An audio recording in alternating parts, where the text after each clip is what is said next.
जो आप बैल देख रहे हैं ना स्क्रीन पे, जो इतना कष्ट सह रहा है, घुटने दबे हुए हैं और अपने मालिक को कमा कमा के दे रहा है, आप सोचेंगे वो पिछले जन्म में कौन रहे होंगे। ये वही व्यक्ति है जिन्होंने लोगों से कर्जा लिया और बिना कर्जा चुकाए ऊपर चले गए। तो साहब, अपने पुराणों में कहावत है, नहते शरीरम, यानी शरीर मर जाता है पर आत्मा नहीं मरती। आपने अगर किसी से कर्जा लिया है ना, तो आपको किसी भी जानवर के शरीर में, इंसान के शरीर में आके चुकाना तो पड़ेगा ही।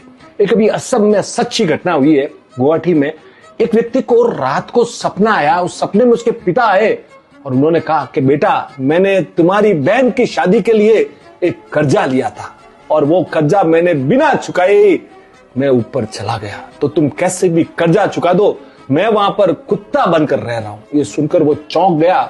वो लड़का गुवाहाटी में रहता था। वो दूसरे दिन ही उन परिचित के घर पे गया, एक दूसरे को जानते थे, बैठा, नाश्ता किया और बातों बातों में उसने फिर पूछा कि मेरे पिताजी ने आपसे कुछ कर्जा लिया था।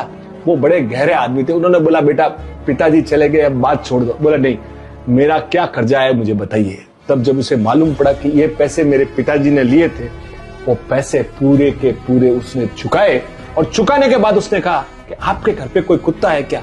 तो इतने में जब वो कुत्ता लाया गया, वो सामने जब उस कुत्ते ने इस इंसान के रूप में अपने बेटे को देखा ना, तो उस कुत्ते की आंख में आंसू आने लग गए, कुत्ता रोने लग गया। और सुनकर आप चौंक जाएंगे, थोड़ी देर में कुत्ते ने प्राण त्याग दिए। तो साहब, हमने किसी का पैसा मार लिया, खा लिया और कहे ऐश मौज कर रहे हैं, तो हम सोच रहे हैं कि हमें कुछ फर्क नहीं पड़ेगा। तो साहब, आपको हमको चुकाना तो पड़ेगा ही, चाहे इंसान के रूप में बन के आवे कि चाहे जानवर के रूप में आके आए।